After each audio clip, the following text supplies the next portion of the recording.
Un tranvía se aproxima a toda velocidad. En su camino, 5 personas están atadas a las vías. Tú no puedes rescatarlas, pero a tu lado hay una palanca. Si la accionas, desviarás el tranvía hacia otra vía, donde hay una sola persona. ¿La mueves? No es un acertijo, es un dilema moral y no tiene una respuesta limpia, porque da igual lo que elijas.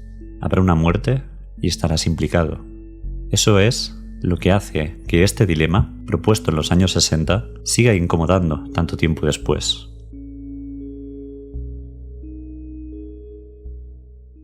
El dilema del tranvía fue propuesto en 1967 por la filósofa británica Philippa Foot, aunque su forma más conocida se la debemos a Judith Jarvis Thomson.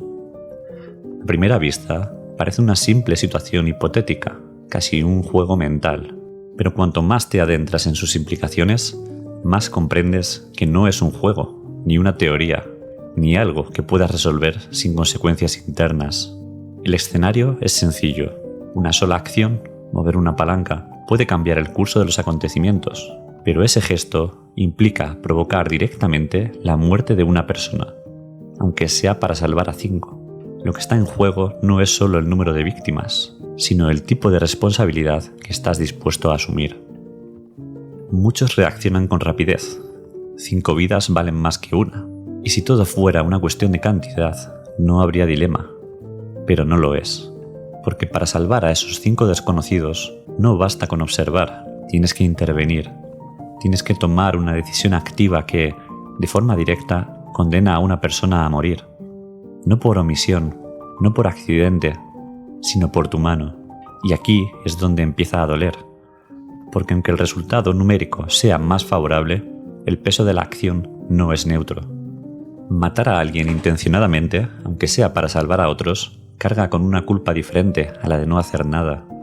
En un caso, eres autor. En el otro, testigo. Y esa diferencia, aunque parezca sutil, lo cambia todo. Desde una perspectiva utilitarista, lo correcto sería mover la palanca. Se minimiza el daño total. Pero la intuición moral de muchas personas choca contra esa lógica, porque la vida humana no es una ecuación, y porque a veces la pasividad, por cobarde que parezca, resulta emocionalmente más tolerable que ser quien ejecuta el daño por muy justificable que sea. Además, la cuestión no se reduce a lo que es correcto en términos filosóficos, sino a lo que cada persona puede aceptar como parte de su historia, a la forma en la que cada uno entiende la culpa, el deber, la compasión y el miedo. No todos interpretamos igual la responsabilidad de actuar. Para algunos, no hacer nada te convierte en cómplice. Para otros, intervenir te convierte en culpable. El dilema no busca respuestas, y mucho menos consenso. Su poder está en exponer una tensión que nos atraviesa, la de vivir en un mundo en el que hacer lo correcto puede implicar hacer daño, y donde no hacer nada también puede implicar lo mismo. En ese cruce de vías no hay salida limpia, solo versiones distintas de la culpa, y una pregunta que, incluso cuando crees haber respondido, vuelve con más fuerza la próxima vez que te la planteas.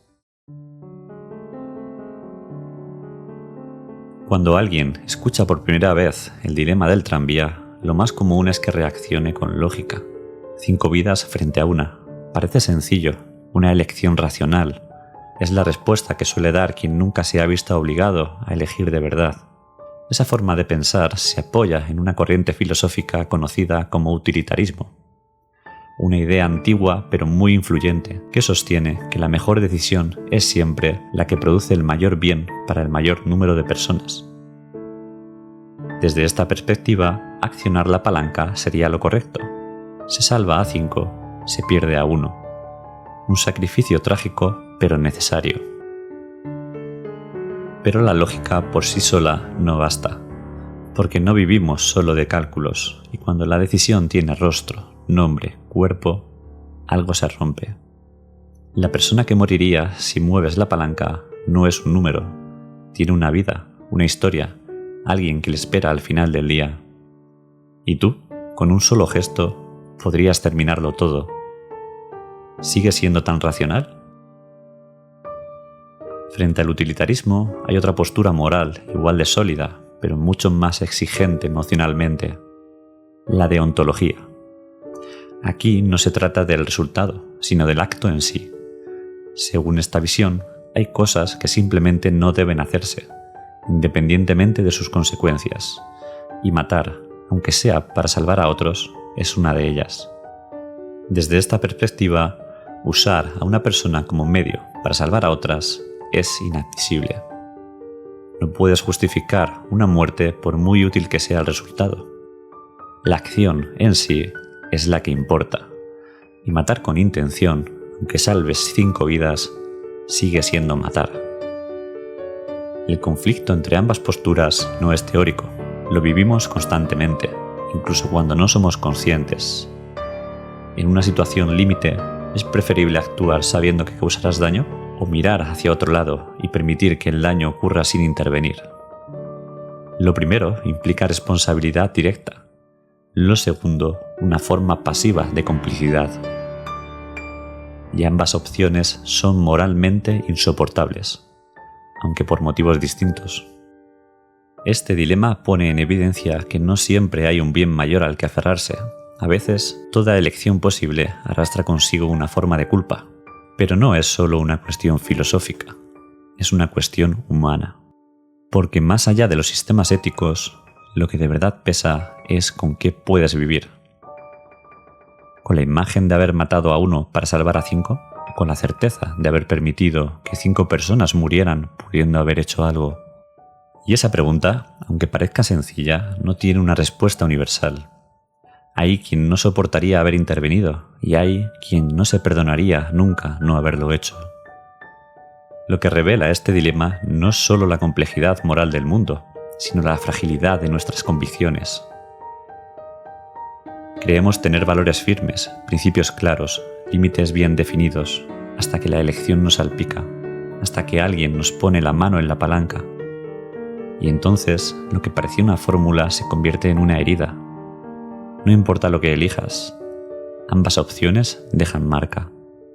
El dilema no busca enseñarte a decidir, busca recordarte que decidir muchas veces es sinónimo de perder algo, de asumir un coste interior que no se puede revertir, un gesto que, aunque nadie lo vea, se queda contigo para siempre. Y quizá, por eso, este dilema incomoda tanto, no porque no sepamos qué hacer, sino porque sabemos que, hagamos lo que hagamos, no saldremos limpios. Hasta ahora, el dilema parecía mantener una distancia segura. 5 desconocidos en una vía, un desconocido en la otra. Números, conceptos, vidas humanas tratadas de manera abstracta. Es más fácil decidir cuando las vías que pones en la balanza no tienen rostro, cuando no tienen nombre, cuando no tienen historia. Pero la realidad nunca es así de limpia. Y basta un pequeño cambio para que todo lo que creías firme empiece a tambalearse. Imagina que la persona atada en la vía secundaria, la que moriría si accionas la palanca, no es un desconocido. Es tu pareja, tu mejor amigo, tu madre, tu hijo. ¿Moverías la palanca ahora? La cuestión deja de ser un problema ético general y se convierte en una elección brutalmente personal. Ya no decides entre 5 y 1, decides entre 5 vidas anónimas y alguien a quien amas. Y ahí la lógica se convierte en ruina. El cálculo racional del utilitarismo, que parecía tan evidente, se desmorona bajo el peso de los afectos. Porque el valor de una vida no es el mismo en abstracto que en tu corazón. Podrías saber intelectualmente que salvar 5 vidas vale más. Podrías repetirlo como un mantra, pero en el momento de decidir, tu cuerpo, tu miedo, tu amor te empujarían en otra dirección, a proteger a esa persona, aunque signifique condenar a otras. Y esa reacción no es un fallo moral, es una manifestación de nuestra condición humana. No amamos a la humanidad en bloque, amamos en singular, amamos con nombre propio. La ética general choca así contra la ética del vínculo, contra esa red de afectos que no responde a cálculos impersonales, sino a lealtades profundas y a veces imposibles de justificar ante otros. ¿Quién podría pedirte que sacrificaras a tu hijo en nombre de 5 desconocidos? ¿Quién podría juzgarte realmente por no hacerlo? Cuando la víctima tiene un rostro que reconoces, todo se vuelve más difícil, y lo que antes era un dilema filosófico se convierte en una tragedia personal. Porque no importa cuál sea tu decisión, vas a traicionar algo en lo que creías. Si eliges salvar a tu ser querido, te apartas de la lógica del mayor bien. Si eliges salvar a los 5 desconocidos, te arrancas algo que no volverás a recuperar. Y en cualquiera de los dos caminos te espera el duelo, no solo por quien muera, sino por la parte de ti que morirá con ellos. La gran mentira que nos contamos al hablar del dilema del tranvía es que estamos eligiendo entre 2 futuros, pero en realidad estamos eligiendo entre 2 heridas, entre 2 formas distintas de perder una parte de nosotros. Porque a veces la pregunta no es quién debe morir. La pregunta es ¿a quién estás dispuesto a perder?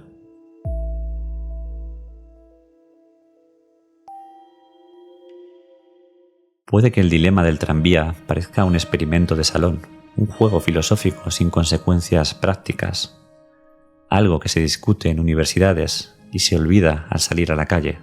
Pero eso sería subestimarlo, porque el dilema no es un ejercicio abstracto, no es un pasatiempo intelectual, es un espejo brutal de las decisiones que tomamos o que otros toman en nuestro nombre todos los días. Piénsalo, cada vez que un ingeniero programa un coche autónomo, está decidiendo cómo actuar ante una posible tragedia. Si el vehículo debe proteger al conductor a toda costa, incluso si eso significa atropellar a un peatón, o si debe priorizar la vida ajena, aun a riesgo de sacrificar a quien va dentro. No es un fallo del sistema, es el dilema del tranvía programado en código, aplicado a la actualidad. La medicina tampoco escapa. Durante las crisis sanitarias más graves, como ocurrió en algunos hospitales durante la pandemia, los médicos se vieron obligados a decidir a quién asignar los escasos recursos disponibles, quién recibe una cama en la UCI, quién accede a un respirador, quién tiene más probabilidades de sobrevivir, quién, por edad o por estado de salud, queda al final de la lista. No son decisiones que se tomen con ligereza. No son elecciones que se olviden al terminar el turno. Cada una deja una marca en los médicos, en las familias, en la memoria colectiva de una sociedad. Y no termina ahí. Cuando los gobiernos diseñan políticas públicas, también enfrentan su propio tranvía invisible. Cada presupuesto aprobado, cada ley de asistencia, cada protocolo de emergencia es, en el fondo, una elección de a quién se ayuda primero y a quién se deja esperando. Recortar en educación, en salud mental, en seguridad laboral no es una decisión técnica, es desviar el tranvía, es asumir conscientemente o no que ciertas vidas sufrirán más que otras.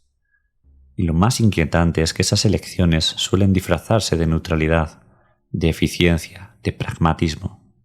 Pero detrás de cada cifra, de cada gráfico, hay personas concretas, personas que se convierten en daño colateral, personas que, como en el dilema original, ni siquiera saben que su vida dependía de una decisión que no pudieron ver, ni entender, ni evitar. El tranvía entonces no es ficción, es la vida cotidiana, es la política, la tecnología, la medicina. Es cada espacio donde alguien, en algún momento, tiene que elegir entre 2 males inevitables. Y en todos esos casos, como en el experimento original, no hay soluciones puras. No hay caminos sin culpa, solo decisiones, y las cicatrices que dejan en quienes las toman o en quienes las sufren.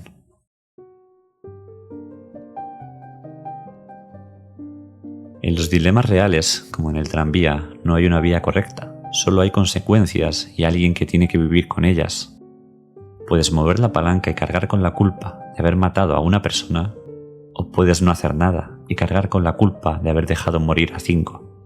En ambos casos habrá una pérdida, y en ambos casos habrá una herida que no cicatriza del todo, porque no basta con tener buenas intenciones, no basta con hacer cálculos, con escoger lo menos malo. La culpa no se borra con lógica, la culpa no negocia. Decidir, de verdad, significa aceptar que hagas lo que hagas, vas a romper algo, fuera o dentro, y esa es la parte que nunca se resuelve, la parte que convierte cualquier elección en una forma de duelo. Por eso el dilema del tranvía sigue vigente medio siglo después, porque no nos enseña cómo elegir mejor, nos enseña que elegir, a veces, es sinónimo de perder, de traicionar algo que valorábamos, de cargar con un peso que nadie más puede aliviar. Cuando imaginamos ese momento, todos queremos pensar que actuaríamos bien, que seríamos justos, que tomaríamos la decisión correcta. Pero basta un cambio mínimo, una cara conocida, un pequeño giro en el contexto para que todo se tambalee, para que la certeza se convierta en parálisis, para que el deber se mezcle con el miedo, para que el bien común se desdibuje frente a un rostro que no queremos perder. No hay salida limpia, no hay respuesta universal, no hay fórmula que te proteja. Solo estás tú, la elección y la vida o las vidas que cambiarán para siempre. Al final, lo más difícil no es elegir. Lo más difícil es poder mirarte al espejo después y reconocer en tus propios ojos todo lo que has dejado atrás.